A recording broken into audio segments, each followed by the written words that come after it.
On December 5, 1872, a ship was found drifting silently in the Atlantic Ocean. Its sails were partially raised. Its cargo was untouched, its lifeboat gone. But the 10 people who had boarded her weeks earlier had vanished without a single sign of struggle. To this day, no one knows what happened aboard the Mary Celeste. The mystery of the Mary Celeste is one of the most enduring and unsettling cases in maritime history. Unlike shipwrecks lost to storms or battles, the Mary Celeste was found intact, seaworthy, and drifting calmly. Its crew simply gone. For more than 150 years, historians, sailors, and investigators have debated what could compel an experienced captain to abandon a perfectly functional ship in the middle of the ocean.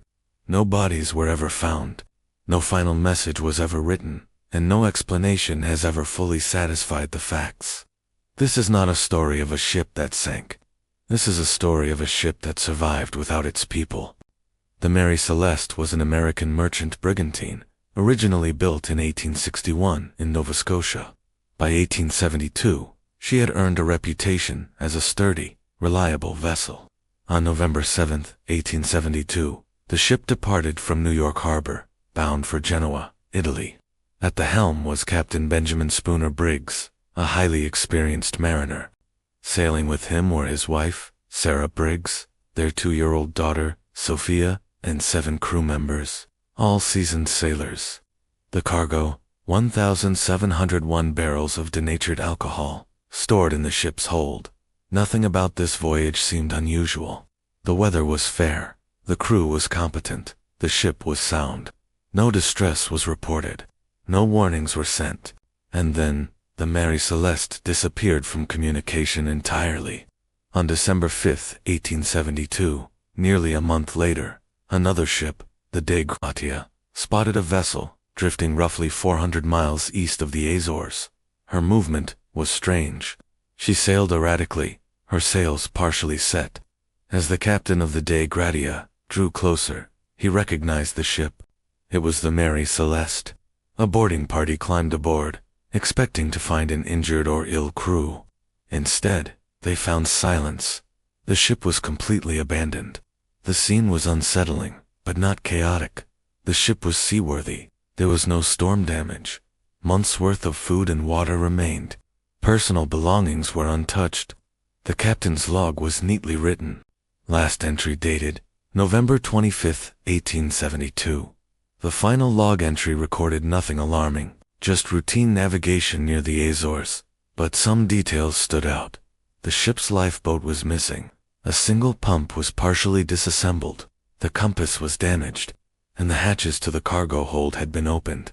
Most disturbing of all, Captain Briggs' navigational instruments and papers were gone, suggesting an intentional evacuation. Yet there were no signs of violence. No blood, no weapons drawn, no struggle. It was as if the crew had calmly decided to leave and never returned. 10 people vanished. Captain Benjamin Briggs, his wife, and young daughter. 7 crew members. No bodies were ever recovered. No wreckage from the lifeboat was found. No signals were ever seen. The ocean kept its silence. The most widely accepted theory involves the ship's cargo. Several barrels of alcohol were later found empty, but intact. Historians believe fumes may have built up inside the hold, causing a loud pressure release or minor explosion enough to frighten the crew, but not damage the ship. Fearing a catastrophic blast, Captain Briggs may have ordered everyone into the lifeboat, tethered to the ship. If the rope snapped, the crew would have been lost at sea. Theory 2, rogue wave, or sudden storm. Some suggest a sudden, powerful wave may have swept the crew overboard while they inspected the cargo hold, but this fails to explain why everyone vanished, or why essential navigation tools were taken. A violent takeover by the crew has been proposed. However, Captain Briggs was respected. The crew was experienced, and no signs of violence were ever found. Most historians dismiss this theory entirely. Pirates were active in the Atlantic during the 19th century, but pirates typically took cargo and valuables. The Mary Celeste's cargo remained untouched.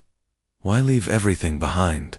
Early newspapers blamed sea monsters, ghost ships, even alien abduction. These theories helped immortalize the legend, but offer no evidence. Yet, the silence left behind continues to invite darker interpretations. Why would a seasoned captain abandon a ship that was still seaworthy? Why take navigation tools but leave food, valuables, and safety behind? Why has no trace of the lifeboat ever been found? The Mary Celeste became a warning whispered among sailors, a reminder that the sea does not always destroy ships. Sometimes, it simply takes the people. This case changed maritime law, salvage rights, and how abandoned vessels are investigated. Yet the truth remains lost, somewhere between New York and the Azores. More than a century later, the Mary Celeste still drifts through history, empty, unanswered, and unforgettable. If you enjoyed this descent into maritime mystery, subscribe to Shadow Archives for more dark history, lost stories, and unsolved cases. Next time, we explore another vessel that vanished without a trace.